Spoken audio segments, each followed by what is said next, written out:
gutegeka isi yose. Atugomorera amoko tukayatwara, ashyira amahanga munsi y'ibirenge byacu, adutoranyiriza umwami wacu, niwo girato na Yakobo uwo yakunze. Zaburi ni amagambo tubona yanditswe n'abantu buzuye umunezero cyangwa buzuye agahinda, bakavuga amagambo bayabwira Imana nta kibasize. Dawidi ni umwe mu bantu tubona muri izi Zaburi wagiye avuga amagambo akomeye. Hari umurongo wa 11 kuri Zaburi ya 56 turavuga ngo nimworoshye mumenye ko ari Imana. Nzashyirwa hejuru mu mahanga, nzashyira hejuru mu isi. Ayo magambo ni amagambo natwe duhorana buri munsi. Ubundi abahanga baravuga ngo amagambo avuye mu mutima unezerewe aba ari amagambo adasanzwe, kandi n'amagambo avuye mu mutima ubabaye ni amagambo akomeye, kuko aba yarabaye mu nda agatindamo akajya gusohoka ari umuriro. Uyu munsi bene data ndashaka kubasaba ngo tugire ijambo tubwire Imana rivuye ku mutima. Tubwire Imana tuti Imana ndagushinja kubera iki n'iki n'iki, kuko iryo jambo nicyo Imana yemera. Kuko Imana ntabwo ireba iri hejuru, yireba imbere muri twe. Uyu munsi ari kugira ngo baje gushima Imana, ariko ndashaka kubabwira ngo ibi mwakoze kuri twebwe ntacyo bivuze, ariko ku Mana ni igitangaza. Kuko twebwe ntabwo tuzi gushimira, ntabwo tuzi ishimwe ryawe uko ringana, ariko wowe n'Imana yawe muzi uko bimeze. Haleluya. Nibwo abantu bakubona iyo babaye kurira, ntabwo abantu bashobora kumenya agahinda ufite. Ntabwo bagira muriza, abandi bagira ngo urabyikoresha, ariko imbere ubusi ukomeye. Niko Imana ibona ibiri muri twe. Niyo mpamvu rero iyo dukorera Imana ntabwo tuyikorera ngo batubone, ahubwo turayikorera kuko tuzi uko bimeze hagati yacu nayo. Haleluya. Iyo rero muri izi Zaburi Dawidi yavugaga agahinda ke, akavuga ibyishimo bye, kuko yari azi ko aba ari Imana. Ibyo tubona hejuru ntabwo tubisobanukirwa. Hari iminsi iminsi mikuru yaba mu bakristo ukabona umuyobozi umunsi mukuru ariko arahari. Umuseke kumugurira kandi wagize umunsi mwiza. Ukabona undi muntu ugiye kwerekeza bapfushije ariko nta marira ntiwamenye ko yapfushije. Bivuze iki? Ngo twebwe hano hejuru uko bigaragara siko bimeze mbere, ariko Imana izi uko bimeze mbere. Haleluya. Ubwo rero niko tuzi imbere y'Imana dushima, tuzanira byose dufite, tuyibutsa ngo Mana ndagusaba iki, urasubiza. Mana ndagusaba iki, urasubiza. Mana ushimwe. Uyu mwaka hari byinshi byabaye. Hari abana benshi bavutse,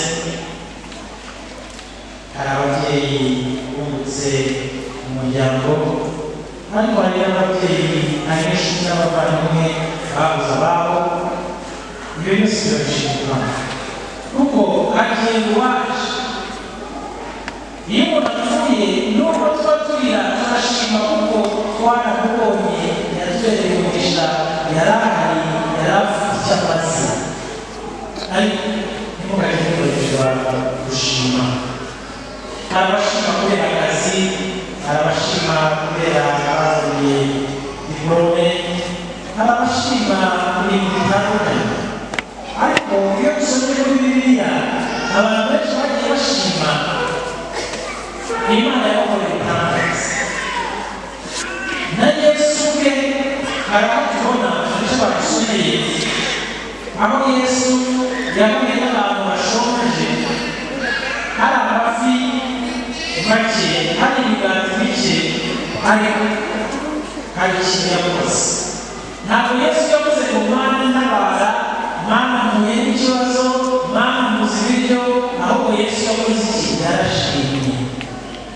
baterura bya bindi bikeya arashimira. Haleluya. Hari imbaraga mu gushima, hari imbaraga mu gushima. Gushima ni ukuvuga ngo Mana ibyo umpaye ndabibonye kandi ngendera ko ari ubutaha. Iyo ushimye ni ukuvuga ngo Mana nzi ko ufite byose, ibindi umpaye icyubahiro ni icyawe. Haleluya. Hakabaho n'ikindi kintu kibabaza rero, kuko umuntu ikintu ntashime ntanamenye yuko wanamuhaye. Ndabizi ko benshi muri mwe muguruka cyangwa ntabwo, ariko ndashaka kubibariza wampaye Imana nkayakira sinzi icyo mvuga. Narangiza nkamara n'umwaka nkazamurigera n'abandi barabizi kajya si we wampaye y'abana barakoze wabyakiriye. Icyo ni ikibazo mbabajije muze kugisubiza. Kenshi ni uko tubanye n'Imana. Imana ibitangaza, Imana ikora byinshi byihariye. Rimwe na rimwe twavuga ngo tuzajya kwishima, ariko bikananira tutagiye. Ariko twagera mu gikomeye tugatabaza Mana, twaragusabye Mana, ariko bwa bihe byiza tubwiriza. Yenda tudashaka kuririmba twibaze n'iki Imana yadukoreye, n'iki wasezeranyije Imana, n'ubuhe muhigo utarahigura. Iyo dusomye Luka 15 tuhabona abagabo 10 baje bataka Imana ibakize, Yesu abakize. Yesu amaze kubakiza bose baragenda hagaruka umuntu umwe gusa. Kandi isomye ibyo bice, uwo muntu umwe wagarutse, uwo mubereye umwe wagarutse, ntabwo icyo yahawe gisa n'icy'abandi 9 bahawe. Mureke tubasomye. Nuko bari mu nzira bajya i Yerusalemu, Luka 17 nuko bari mu nzira bajya i Yerusalemu, anyura hagati y'i Samariya n'i Galilaya, akigera mu kirorero asanganirwa n'ababembe 10 bahagarara kure, barataka cyane bati mutware Yesu tubabarire. Haleluya. Ababonye arababwira ati nimugende mwigire ku mutambyi. Bakigenda barakira. Umwe muri bo abonye agize agaruka yimbaza Imana n'ijwi rirenga, yikubita imbere y'ibirenge bye arashimira, kandi uwo yari Umusamariya. Yesu aramubaza ati nimwakize muri 10, baba 9 barihe? Nta bandi bagarutse guhimbaza Imana keretse uyu munyamahanga. Kandi kubwira ati wigendere, kwizera kwawe kurakukije. Haleluya. Ndashaka gutandukanya ibintu byombi, hari gukira ibibembe, hari no gukira. Mu Cyongereza nibwo babivuga neza, hari kuba baravuga ngo healing, hakabaho na total healing. Hari gukira ibibembe bihagarara, ariko ukagenda n'intoki zikimeze nabi n'ibirenge bitari. Ariko uyu nguyu waje gushimira icyo bivuze ngo yarakize, n'ibice by'umubiri bisubiraho, asa nk'aho atigeze arwara. Haleluya. Gushima Imana bifite imbaraga bizana ku muntu, bifite icyo bihindura uburyo bukira gusa, ahubwo urakira ugakizwa ukamererwa neza. Haleluya. Gushima Imana ni igikorwa gikomeye. Uyu mugabo wamaze gukira yarahindukiye asubira gushaka Imana, wagenda ahimbaza. Ageze imbere ya Yesu, yikubita imbere ya Yesu aramushimira. Ibi bivuze iki? Imana Imana yakoreye itangaza ibyo wishimye vugana n'Imana ku kanya ntabwo uzavuga ku Mana izabanza n'ibyo babanici bakoze kandi kuko babikoze batyo babuze barakize ibirenge ariko ntabwo basubiranye nk'uko bari bameze muribuka Namani amaze kujya mu mazi akikubita mu mazi inshuro zirindwi ngo yabonye umurimo w'iki nk'uw'umwana. Haleluya. Birashoboka ko iyo yikubitamo inshuro eshatu cyangwa inshuro enye yajyaga gukira ibirenge ariko ntabone umubiri nk'uw'umwana. Rero nacyo twashimye Imana hari n'ubugejeje hari ikiyongera hari ubwiza budasanzwe hari Imana idukorera tuzajya kubona. Iyo dusomye mu Itegeko kwa kabiri igice cya gatandatu kuva cumi na gatatu gushima ni ikintu dusabwa ni itegeko. Haleluya. Iyo dusomye muri Zaburi ijana na cumi na gatandatu kuva makumyabiri na gatatu aravuga ngo uyu ni umunsi Uwiteka yaremye turawushimiramo kandi turawunezerwamo. Haleluya. Rero nataka mbabwire hari itandukaniro ry'umuntu ubyutse ashima n'umuntu ubyutse agahinda. Hari amagambo nakunze kumva abantu bavuga ngo nta kigenda ni ibibazo biragoye sinzi aho naringiye sinzi uwambwiye. Ayo ni amagambo adasobanutse. Ayo nazahaguruka mu gitondo ashimira Imana akajya hajya azi ko ari buhabwe mu izina rya Yesu kandi iyo atanahawe aravuga ati Imana uko ubishaka. Haleluya. Kuko afite ibyiringiro Imana iraza kubikora. Sinzi abari hano bamaze kwiga amashuri agoye ariko kimwe mu bintu bihanga abantu bose bize amashuri agoye ni uko mu kizamini winjiramo winjira mu bwoba bukomeye. Abantu binjiye mu kizamini baragira ibyuya ikaramu ikamunanira gufata akumva yananiwe guhumeka ariko n'ibiki nuko turi abantu kandi kugira ubwoba hari izindi mbaraga ziba zakuzanye zikubwira ngo uzatsinda nyamara komera. Haleluya. Icyo ni ikintu gikomeye kidufasha mu gushima kuko uzi ko najyanye nawe kubw'iyo mpamvu rero ndashima.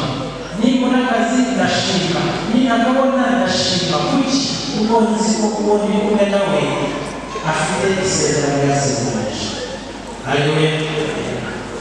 hari abantu barimo kubona barimo gusengera rero ngo mwicaranye ngo basenga cyangwa basinzira.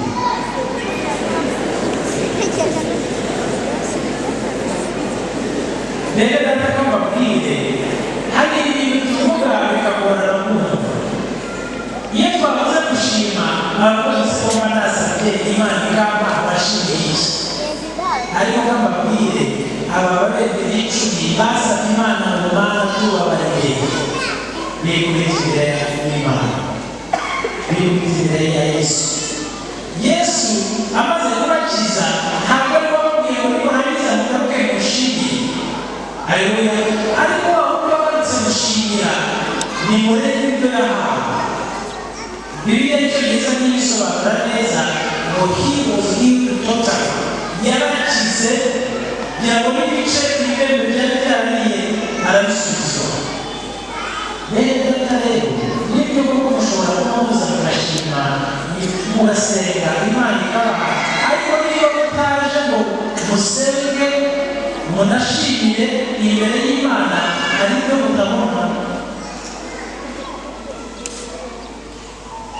Ndimo gutegurira abasomye kiravuga ngo iyo utaje gushima ibyo hawe birakora.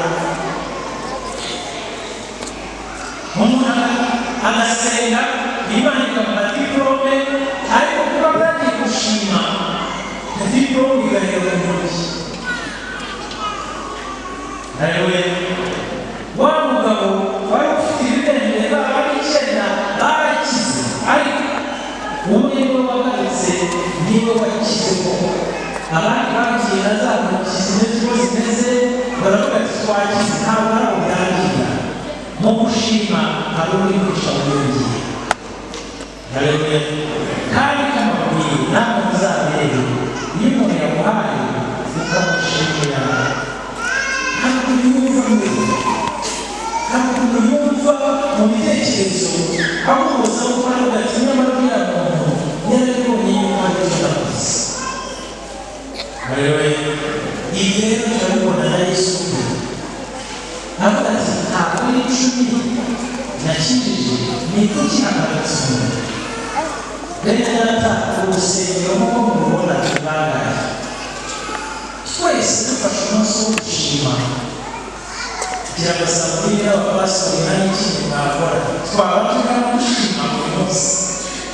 Ejo bundi twarashimiye n'umuryango twari tumaze igihe twifuza gushima duhamagara inshuti duhamagara ababahagarariye turashima ariko bashaka kubwira ngo twumvise hari ikintu kivuye ko twari twikoreye ikidukwiriye kuko Imana imaze igihe ikorera ibitangaza tukaza hano turashima.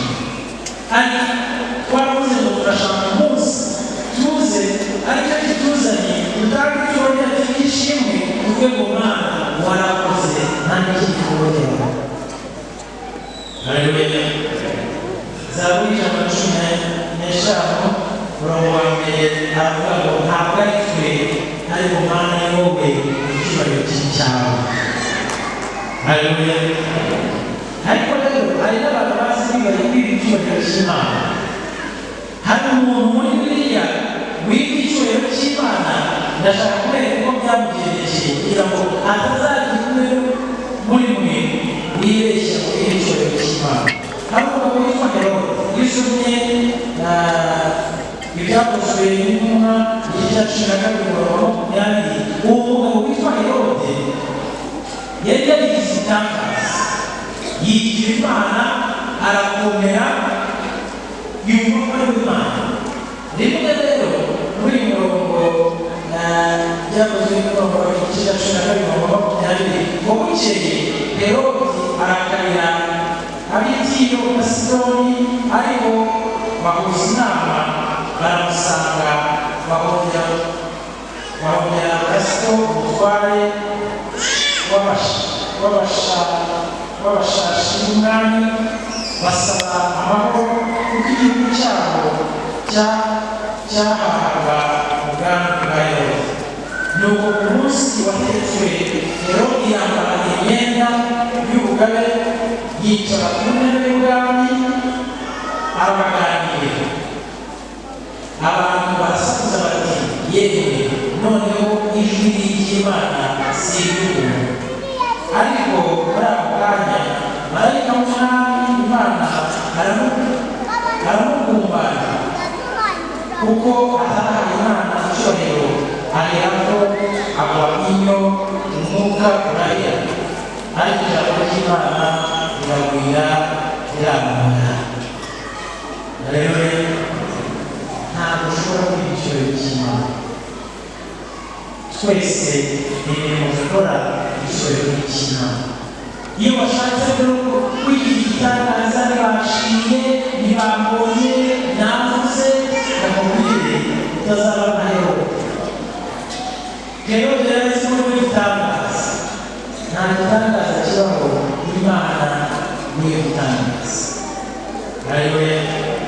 Aho kugira ngo Herode ashime Imana yasabye ko niwe bashima aragwa ahita apfa. Ntabwo uzi irimo kurwana no mu mutima wawe ariko rero ndashaka kugira ngo Imana ibyo ikorera ni wowe ugenda ukabishima. Ibyo Imana ikorera bikorera n'abakristo tugomba kwibwiriza tukaza tukavuga tukavuga Imana ndagushima. Kuko kudashima ni ukuvuga ngo bitwaye igice ntabwo byuzuye. Iyo umaze gushima Imana yibuzuza. Rero kandi warangiza icyubahiro kikaba cy'Imana. Turi mu Rwanda tubona ibitangaza byinshi ariko icyo Imana idusaba ni uko tuvuga ngo nta ntugate icyubahiro cyawe. Haleluya. Njya ntangazwa n'ukuntu ababyeyi, umubyeyi uwo ari we wese akora inshingano ze adasaba kumwishyura, adasaba kumushimira, nta n'iki ategereje ku mwana. Mwari murabibona? Nta mubyeyi ubyuka muri waramwigishije kuko utamwishyura, ntabwo bibaho.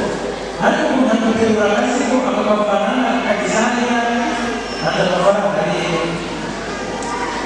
Rero muri twari twagiye gukomeza muri Nyamutera, imodoka iragenda yagiye ku Byombi, haza abakristo ngo bashobora abakristo bacu cyangwa abahisi bamaze kudusunika tuvuye mu muraza ibicetu barabizana isibo twari twaje gusenga bamaze tubayatanze murazana amafaranga nta bintu by'ubusa bibaho. Ngira ngo ni yarashatse ntareba kugira ngo bibaze. Ariko aho we atandukanye n'abandi, umubyeyi ntashimira abakene, umubyeyi yishimira ko umerewe neza, umubyeyi niba ashimye kuri we aranyurwa. Haleluya. Icyo ni ibanga ry'Imana. Ni uko Imana nayo itubona, iyo tudashimye Imana iratureba ikamenya yuko icyo tubuze, ariko iyo twashimye Imana iratwongera. Haleluya. Bene data, sinzi umwana wawe wari umeze, ariko ndashaka gushima Imana kuki. Ndashaka gushima Imana kandi umenye ngo ntabwo ari itegeko kubaho. Hari abantu bajya bibwira ngo njyewe ubu ntabwo napfa kuko mfite inshingano nyinshi, upfa wapfa kandi isi igakomeza ikagenda, ahubwo ikihuta kurutaho. Nta n'umwe muri twe uhagaritse uretse Imana. Haleluya. N'ibikomangoma byarapfuye, byaragiye, byaribagiranye, ariko abashima Imana, abazi Imana, ijambo ry'Imana ritubwira ngo bazabaho ubuziraherezo. Kuko hano banyuramo gusa bakajya kubana n'Imana iteka ryose. Nimureke dushima. Haleluya. Kandi dushima Imana si uko tuza ngo tuyereke urabona Imana natwaye iki, ntacyo waha Imana. Kuko wowe kubaho umunsi umwe tukujyanye kwa muganga bakagushyira kuri bomboni, umunsi umwe ntabwo fagitire bagushyiraho.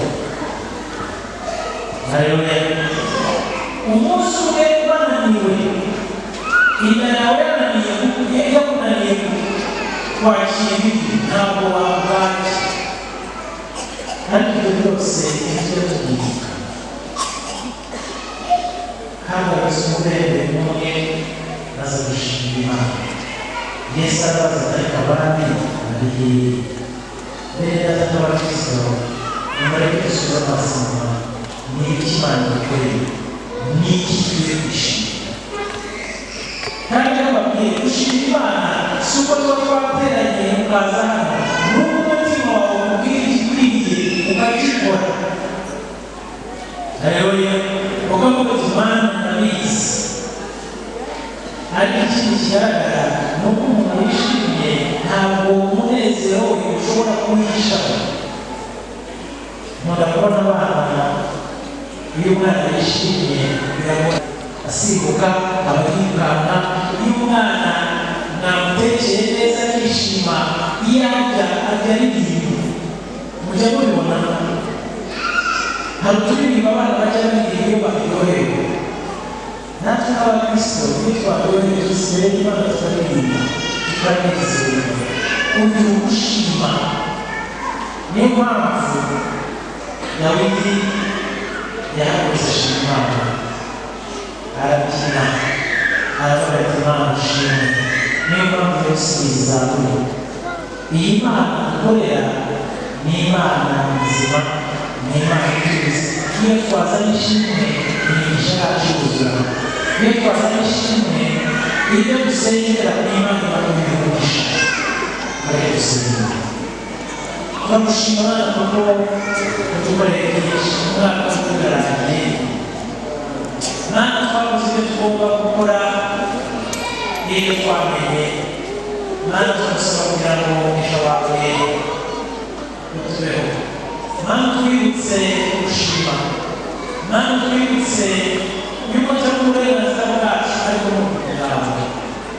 Mana twibutse ngo turi abakozi bawe, iyo tumaze kubikora tuvuge ngo ntabwo ari twe, aho ku cyubahiro cyawe tubisabye mu izina ry'Umwami wacu Yesu Kristo.